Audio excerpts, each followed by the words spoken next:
Okay. Sorry. Okay. You can see the presentation? Yes. Okay, thank you. So thank you very much for accepting my participation in this series of seminars. My presentation today has one big title, which is Before Ferrante, Mapping Translation of Italian Women Writers, How to Do It with Digital Tools. And more specific today, I speak on the translation of Una Donna, the first book of Sibilla Aleramo. And I decided to put this title that is from 1906 to 2024, the long journey of Sibilla Aleramo's first book, hypothesis of mapping the translation of Una Donna. So thank you very much. So my presentation will be divided in two parts. A theoretical first part, where I will focus on the meaning of data and some issues that I believe are essential in approaching the topic. And the second part dedicated specifically to digital tools and a specific case study, that of Sibilla Aleramo. I will try to show how it's possible to visualize her translation through a digital map. I will also try to show you an example of translation network related to the Polish version of Una Donna. First of all, I would like to focus on some terms that are part of the title of this presentation. The first aspect to specify, as Tatiana has mentioned, is that this intervention is a part of a broader research project entitled Before Ferrante. Before Ferrante is a project that I am conducting together with Carolina Rossi, and aims to study Italian women authors beyond national borders. Some output of this investigation, in addition to today's seminar, are a series of conferences conducted with the sponsorship of the Center for Studying Women's Writing at the Institute of Language in London, which will involve several scholars and will begin tonight with a conference dedicated to Sibilla Aleramo. The project is called Before Ferrante because what we hope to do is to investigate the circulation and reception of works in translation by Italian authors outside borders, in order to understand how, through which channels, with which network of relationship, Italian women authors have been able to reach new audiences, defining times and places. For now, our investigation is focusing on 4 Italian authors: Alleramo, Deledda, De Cespedes, and Morante. In this timeline, we can see some important years that have changed editorial and cultural panorama in Italy, and that are important for our research now. We can just start with 1906 with the publication of Una Donna, and the other important year for us is 1926, when Deledda won the Literature Nobel Prize. And after, we can move with the Cespedes during fascism in the 1938 and 1939, when the Cespedes wrote Nessuno torna indietro, books that was excluded from Premio Viareggio. And finally, we have Morante in 1948, after the war and after fascism, who won the Premio Viareggio with Menzogna e Sortileggio. So these are the main years we are working around. Coming back to the first image, what do we identify with Ferrante phenomenon? Gisèle Sapiro and Jean Heilbronn had already pointed out in their contribution dedicated to centrality, periphery and semi-periphery of languages within a translational system of translation that among languages, the most central one is English, while the Ferrante phenomenon is a sort of boomerang effect by which Elena Ferrante's books, once translated into English by Anne Goldstein, was able to achieve global success and effective recognition even in her home country. Similarly, it can be argued that this success achieved by Alba de Cespedes or Goliarda Sapienza in France also influenced their Italian trajectory. But it's not just that.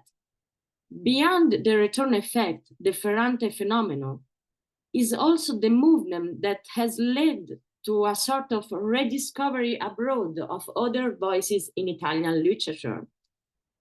For example, some authors have been discovered or rediscovered. I only mention Elsa Morante, Natalia Ginsburg, Lucia D'Eramo, or Anna Maria Ortese. In short, to borrow a famous image, that of the iceberg, the Ferrante effect has made it necessary to explore the submerged part of female voices in Italian literature panorama. Finally, with this project, we also aim more simply to collect data on translation and create a map of translation outside Italian borders that allow us to understand a universe that is still partly unexplored. I'll move on to the other two terms in this title, invisible and visible study. Lawrence Venuti spoke of the invisibility of the translator, and more recently, scholars as Teresa Franco, Helena Sanson, spoke of the double invisibility of female translators. And I can just mention that in a conference I recently attended at the University of Zurich dedicated to translation in Italian publishing, this aspect was really, really important. So translation research on female authors often, as we will see, are important for women translators too, may include this aspect because women translate women, and this alliance between author and translator allow us as scholars to shed light of both their work. In the introduction to Data and Society by Baglio and Leonelli, 4 essential aspects are highlighted to consider whenever starting the collection of some data. The 4 elements are following. First, the community of actors, individuals or institutions to deal with the data.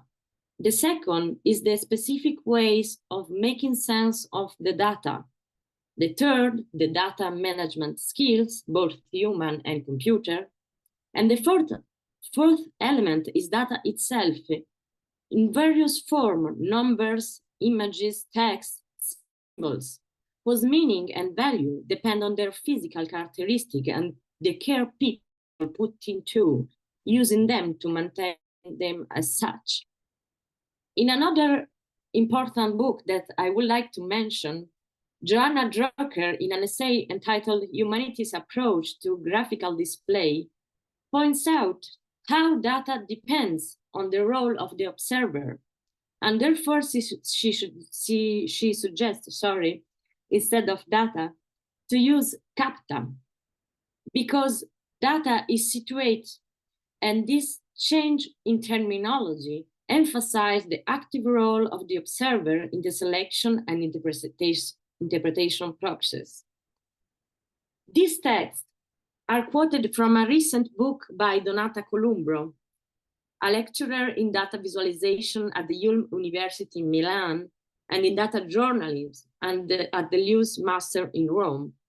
Columbro, through an intersectional approach, has highlighted the importance of knowing the data to understand discrimination and focuses on the importance of remembering that when we observe data, we do so in a specific situation from a specific position.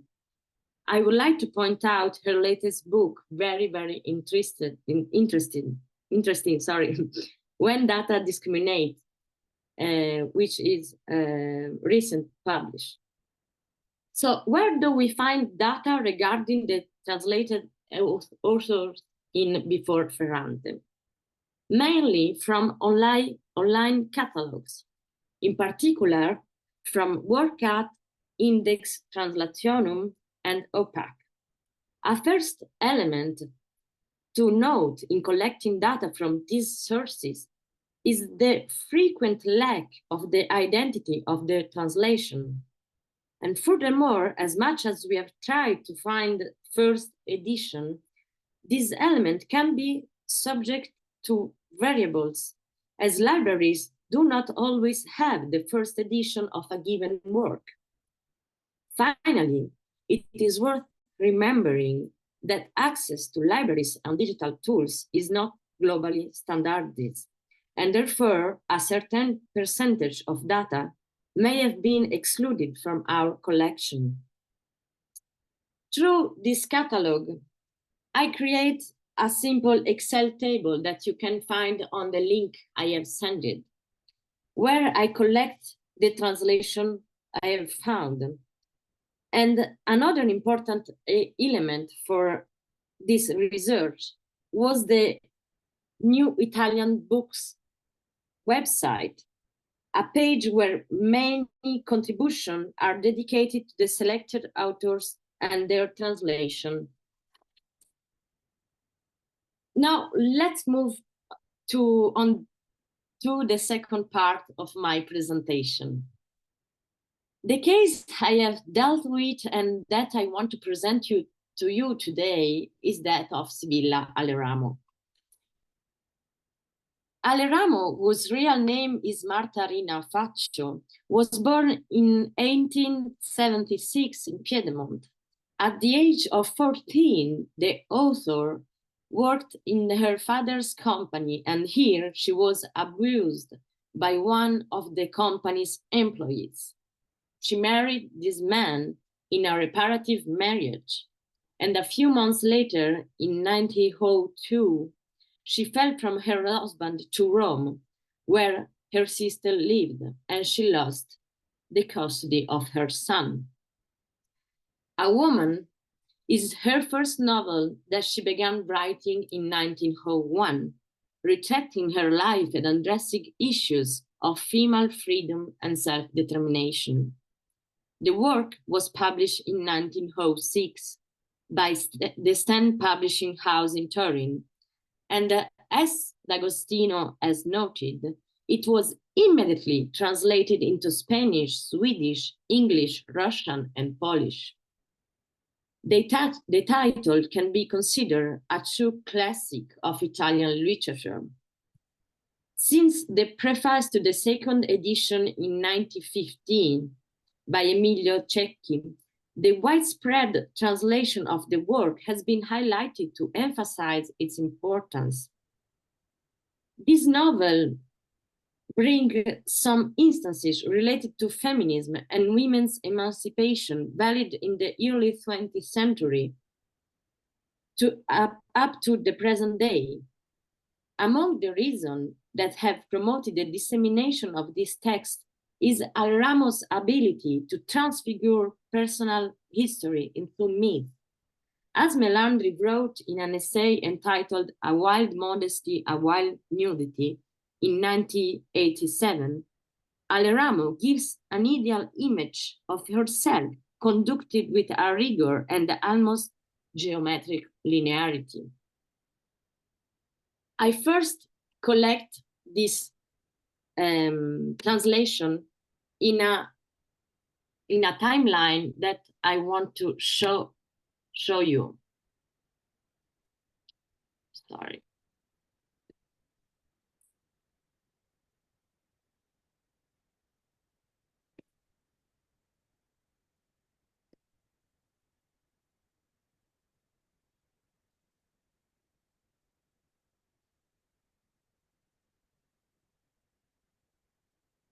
You see? So in this timeline, I put all the translation of Una Donna book. And as we can see, Una Donna is a long seller.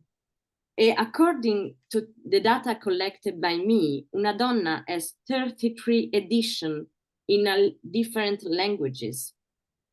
The work has a second edition in 1950, but it was with the edition in 70 and 80 that the book... Sorry? Okay. Was with the edition in 1973 by Feltrinelli that the second phase of the work's success is consecrated. The language, as we can see that here is the period that are more translation of the work, and the most important language that translated the work are English, French, German, and Spanish. But in recent time, we can find translation all over the world, and even towards peripheral languages, as in the case of the translation in Sardinian in 2011 and into Catalan in 2012. For the most recent translation, I note that the novel received a new translation in 2024 by Esel Verlag, therefore the third after the very first edition in German in 1908. A phase of silence can be observed here between the last translation into Spanish in 1910 and the first new translation in 1958 into Czech, published in Prague. Here. It can be noted that the author, as you can see in the table I give you, in these years, Alleramo had an assiduous literary career until her death in 1960. Other of her books are translated during this period. In particular, The Nation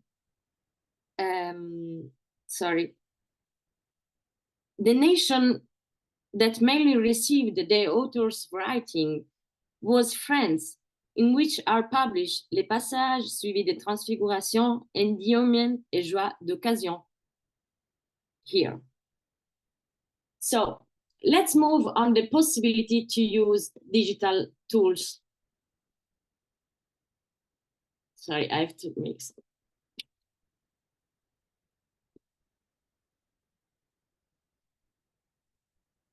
Here you can see that the last translation in German. And moving on the aspect of the double invisibility, that we discussed in the first part of this presentation, one last aspect I would like to focus on is the presence of female translators.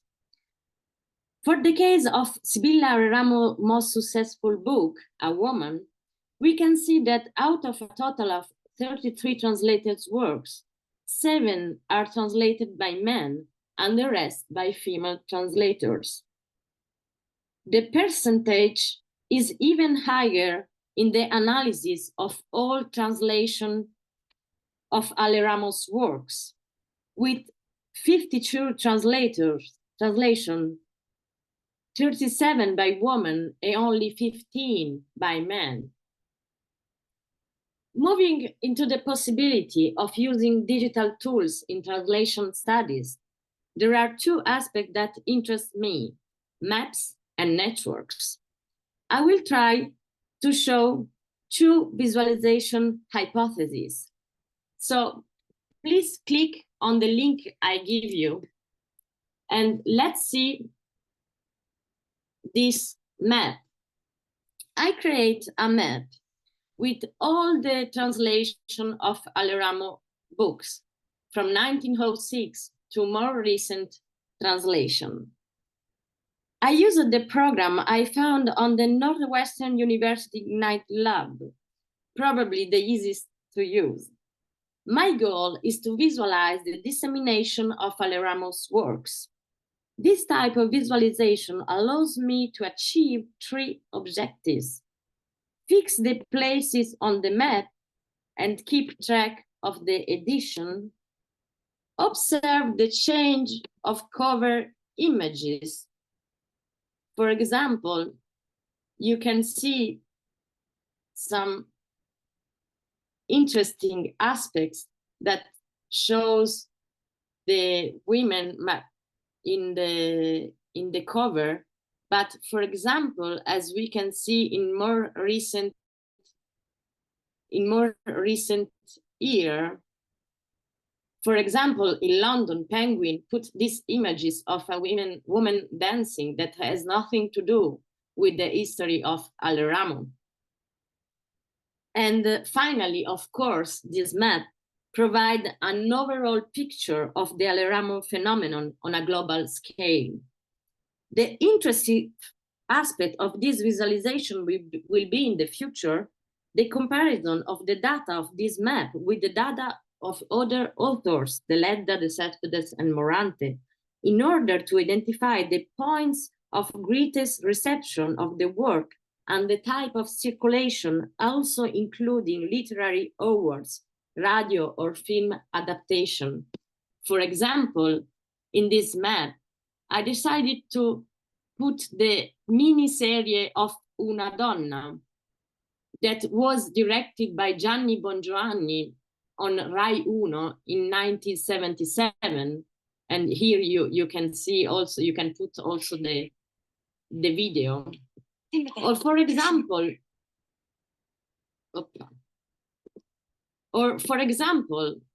we can also put the film A Journey Called Love, based on the letters between Sibilla Aleramo and Dino Campana, released in 2002 and directed by Michele Placido. Even more interesting for me is to develop, is to develop the network of some translation made by other country of Una Donna. So I used some different tools. I tried to use different tools from visualizing and translation network. And I find some interesting tools on the page of the data feminism page of the Department of Urban Studies and Planning at the Massachusetts Institute of Technology. From this page, you can see here, I arrived to the Graph Commons tool, and I then tried to integrate the data collected by Anita Close in her essay titled Translating Feminism about the Polish translation of Sibilla Aleramo Una Donna, and insert them into a network. In the network, you can create different aspects, including agency of the city or images or other aspects. And I can show you what I have organized here. So you can find Sibilla Aleramo, and you can find the cities and the publishing houses, and then you can put some information on the writer and on the translator and put images. And I found this very interesting to create some network and to show how are related all these agents. So coming back to my presentation,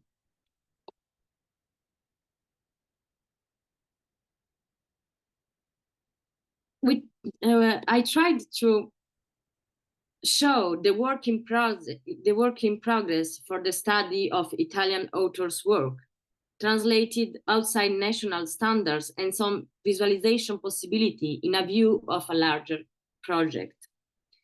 The tools I have mentioned are all free and available. To return to one of the 4 points highlighted by Ballieu and Dolinelli within the frameworks of skills, I believe it's fruitful in order to combine literature research skills and digital tool management skills to create teams where different sensitives and skills are combined. I believe I still have a lot to learn. Before concluding, I would just like to add that just in the data collection of Alleramo translated works, in addition to see areas of greater reception, moments of silence, and the influence of changes in the published market, some mediators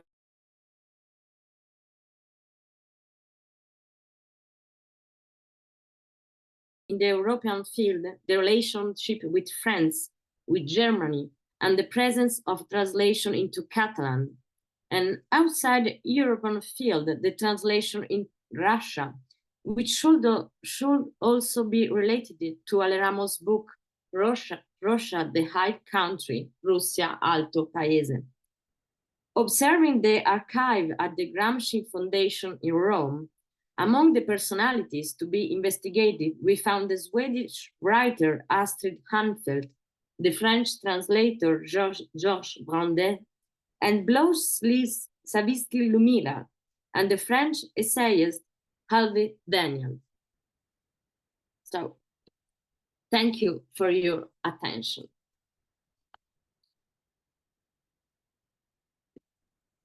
Okay, thank you.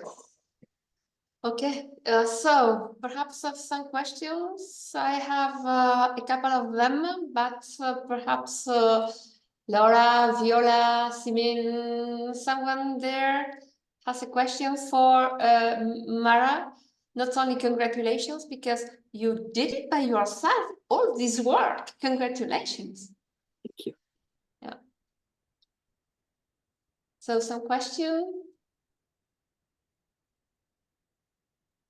May I? Yes, of course. Okay. Mara, thank you very much. It was really inspiring for me. I haven't read Sibilla Aleramo, but I recently just found the Turkish translation. If you want to add it to your list. Thank you. It was in 2022, and immediately another edition arrived in 2023, which means it's sold well. So you can follow this link perhaps. Thank you. My question is, are there any differences in different editions of the book? You mentioned there are different editions. Yes. So I haven't done a comparison analysis, but we can say from some essay that I have read that when Sibilla Aleramo wrote this book, she decided to write this book in a very Novecento style. How we can say she was with others writer like D'Annunzio, and she has a specific way to write. And as I read in the first edition, this style, this way of writing was a little bit put in a more clear way. And more recent translation that they have bring out this aspect of her writing. We can say that the first aspect was the theme of the book that was important, not the writing of the authors. Mm-hmm. And after many years, we can have also different way of translating with the study of how we have to translate. Some translation are really close to the first edition, so we can imagine that there wasn't this attention on this style and on the way of writing in Alleramo's book. Another question just came to my mind is about the source language of the translations. Because considering Turkish literature, most translations from Turkish literature are either from German or French. Yes. Instead of Turkish, because that's the more common languages among translators, or better translators are in that language. So do you have any idea to what extent those translations to different languages are originally from Italian? I don't have data on this. I just have read that, for example, some translations were made by the French one. But I don't have data on this. But according to what are you saying, yes, I think that some translation wasn't made by the first Italian edition. That can be another good research question. Yes, thank you. Thank you very much. Okay, I have a first question, because in your timeline, Matilde Serrao wasn't there. Your milestone was the Nobel Prize for Deleda. So why Deleda as a milestone and not Serrao with a huge influence all over Europe? So why not just because Deleda earned the Nobel Prize? Well, she deserved more or less. Once again, why Deleda and not Serrao? Yes. So this is my first question. Yes, I read the book on Serrao translation and network and is one of our book that inspired us to create this project called Before Ferrante. And Carolina and we study editorial studying and publishing studies. So we will have an intervention dedicated to Morante and to literary prizes. So we choose the Deleda because we wanted to see if the Nobel Prize influenced the translation or not. And this was just the reason we chose some prizes, literary prizes, to just compare the trajectories. But yes, we choose 4 Italian authors because of their role in the Italian field, and yes. Okay, and my second question deals with translations, editions, and history of books and circulation. Because you have identified translations and editions, and but it could be very interesting to locate editions in the national libraries in all over Europe. So not only one edition and one translation, but how many translations, how many books, volumes. So it's not possible to differentiate the history of women writers and literature and history of books of women writers. But it is very difficult and very time-consuming, of course, to study the presence of books. Yes. In the libraries of the European scale. And for example, I have written the address of the European Library. The European Library was until 2016 was the aggregation of national catalogs of national libraries. And it was very, very useful to look on one catalog. At the European Library, look for editions of an author in more or less all national libraries. Yeah. This European project was does not run any longer because of the authorities decided to stop financing and to finance Europeana and not the European Library. And for example, it is my experience 2 months ago. I was working on Le Prince de Beaumont, a French writer, and I had to look for Le Prince de Beaumont books in every national library with digitized digital catalogs, of course. At least the European Library right now has the links to the national libraries. And one by one, I was looking for editions and translations of Le Prince de Beaumont. And it's very useful because I was able to find translations in peripheral languages. But we should know that a lot of Eastern digital libraries have not digital catalogs. For example, in Romania, catalogs are digitized from, I don't know, 1980 or 1990, I don't know, but not before. So books in the National Library of Romania before 1970 or 80, well, are on paper. So I should go to Romania to look for Romanian translations.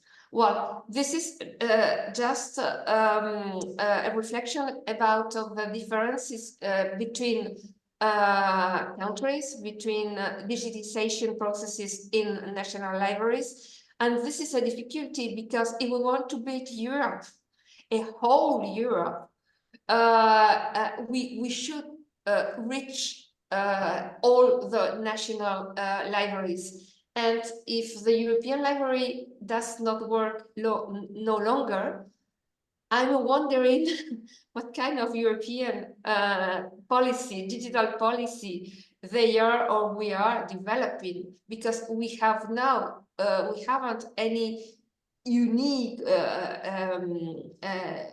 point to go to all national catalogs. And 10 years ago, we had it. So 10 years ago, from a European digital point of view, we had more tools than today. Sometimes I'm not so optimistic, and to be honest, I don't understand some European policies, because while we spent a lot of money to build a whole catalog of the European Library, of course, it was very difficult. It was with a lot of mistakes, but we citizens, we spent money to build the European Library. And after a couple of years, they changed their mind and they put their efforts on Europeana. I'm skeptical, and sometimes I'm a little upset because it is very difficult to build Europe one by one. So catalog by catalog, national library by national library, with very different levels of digitization. So I'm upset. Yes. Yes, the only thing that I can say is that for this reason, I stressed the importance to remembering that when you are collecting data, you do so in a specific position. I do so by Switzerland, and yes, of course, I have access to this data, but these data are not the global dissemination of Alleramo or una donna. And yes, I have nothing to say, but thank you for the link of the European Library. But for example, to use another example, the Index Translationum was a project held by UNESCO. And today, if you put Alleramo, you can just find some translation. And I just making this table I send you, I realized that lot of translation are not there. it's very easy to find them. It's a fun. And yes, it was a great tool, because you can find the name of the translator that sometimes there aren't in the catalogs of other libraries. But yes, they stop it, and now it is like that. Yeah. Uh-huh. Sometimes I think we are coming back on paper. Yeah. Not looking forward. Okay. So, more questions? Tatiana, yes. If I may, I have a lot of questions. Thank you, Mara. It was very interesting as always. But I was thinking about this kind of, you mentioned an alliance between women writers and women translators, if I get it right. So I think it's very important. So we're always speaking around and about networking, right? So the project we knew each other from is exactly this. So trying to develop a network which goes behind national borders and so on. And just in these days in Italy, we have a kind of polemics, Italian love polemics, about an article was written by a man about the genre, literary genre, who are now very, very popular, who were selling very much. And these critics wrote that women writes romance and men writes novels. And novels, of course, that is implied are much higher level than romance. And so my question was, you speak about this alliance between women writers and women translators. And then you said in the case of Sibilla Aleramo, you could count about 7 male translators Yes. out of 33 translations. Do you have an idea of the chronological development of this specific topic? Because the idea that I had hearing about this whole polemics in Italy nowadays, that we are still there, stuck in, I don't know, in a kind of image of what is women writing, what is male writing, what is high writing, what is not, what is canon and what is not. So can you, with your data, in a way, trace a chronology development of interest, for instance? Do these men translator operate in the latest years? I don't know, starting from 2000 and so on, or where, because sometimes we have really great surprises in studying the history of women writing, where it's the contrary, so that at the beginning male translators were interested, for instance, in Sibilla Aleramo's work, and then we lost this interest. Do you have an idea about this?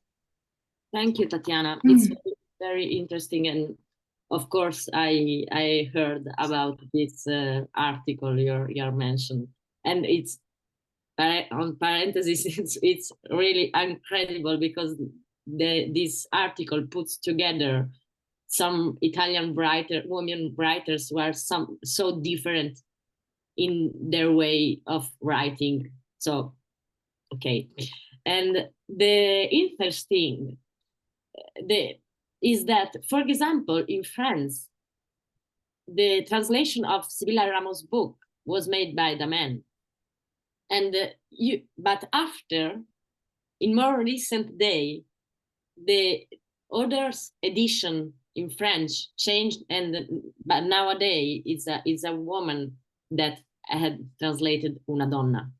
So, but at the same time, I have to say that in history, at the beginning of the 1920, there were more women translators because of the difficulties to reach others literary part of the Italian panorama or Europe panorama, for example. So I don't have an idea, a specific idea on this, but I think in the 70s and the 80s, with the second phase of the feminism, Sibilla Aleramo was taught from women translator because of this myth around her, and in more close to the book wasn't only these aspects that interested the translator, I think. Thank you.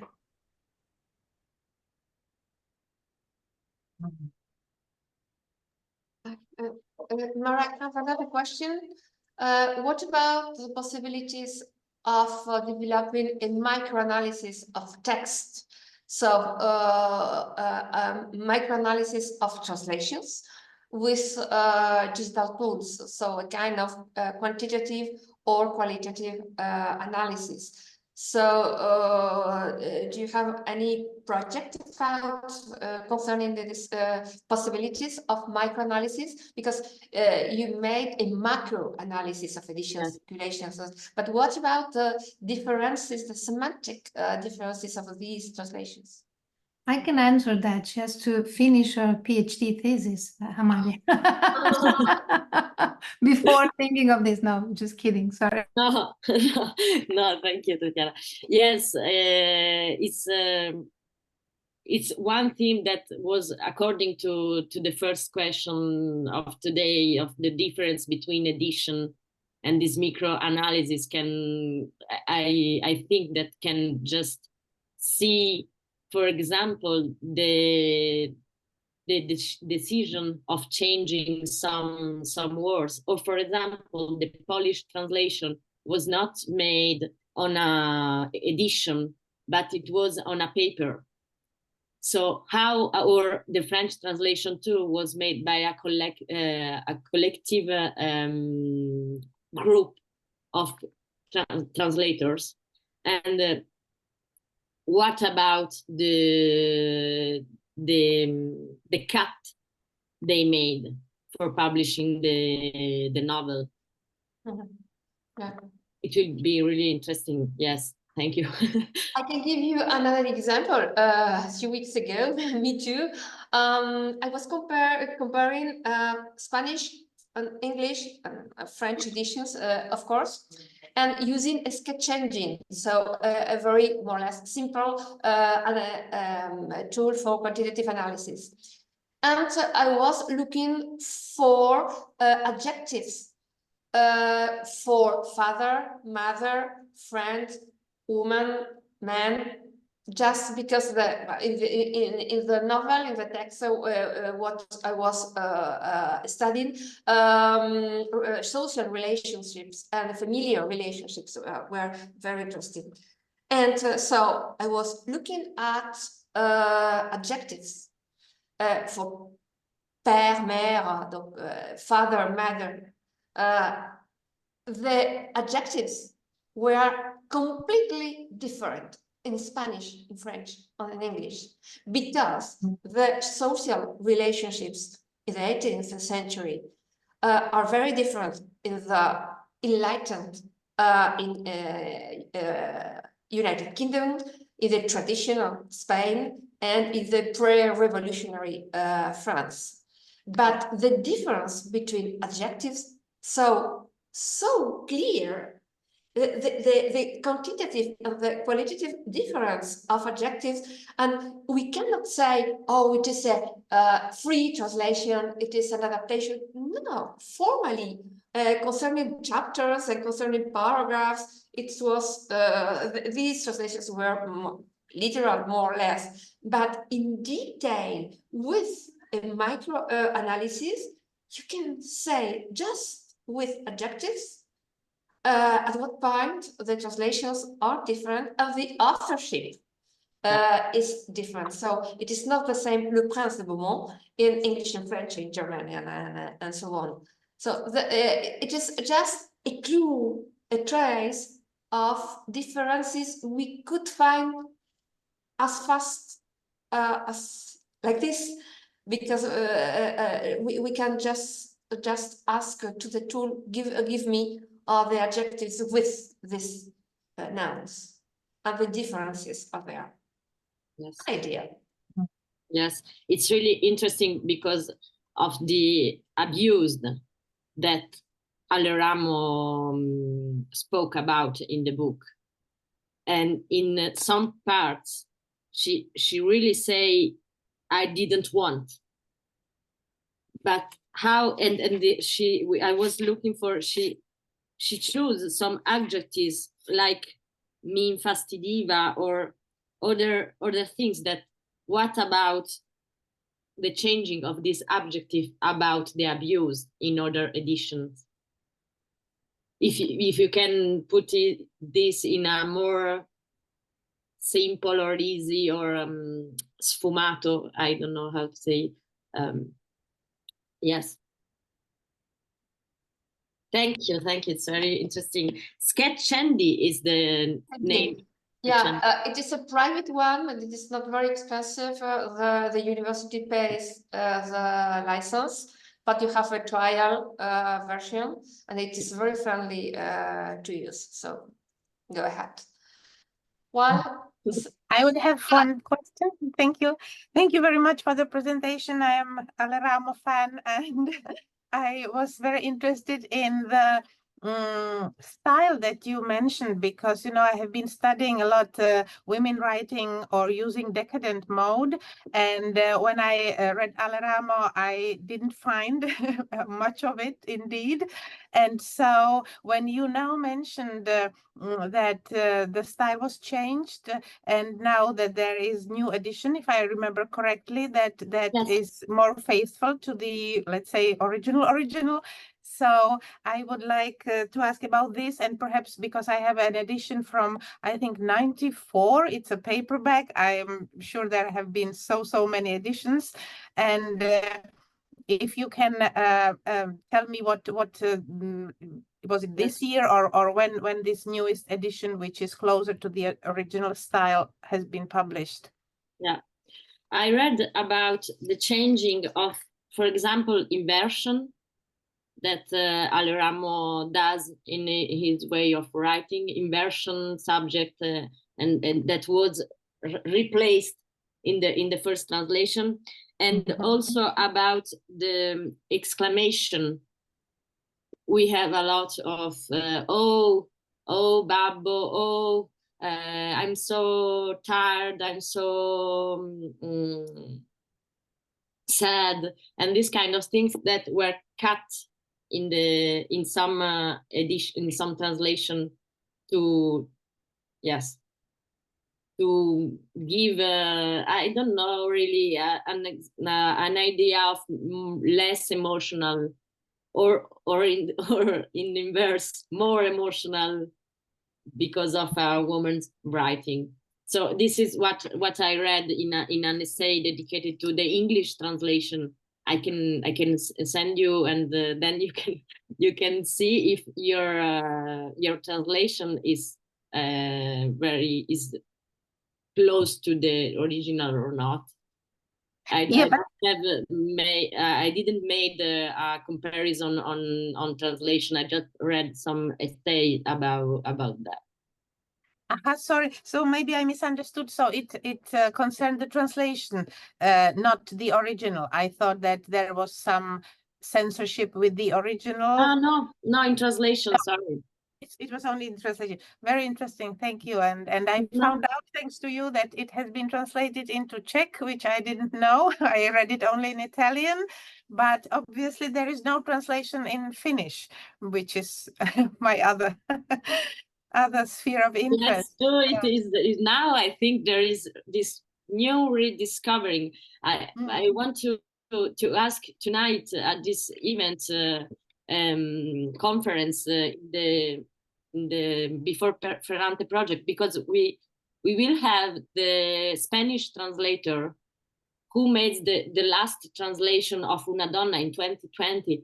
So what about this new interest on Sibilla Aleramo's book Una Donna? And what I hope it's also that we don't just reduce Alleramo as the writer of Una Donna, because she wrote a lot of other books that wasn't translated at all, and yes, this risk is to identify her image only with this first book that was, of course, incredible, because I just finished to read it another time for this conference. It's really incredible.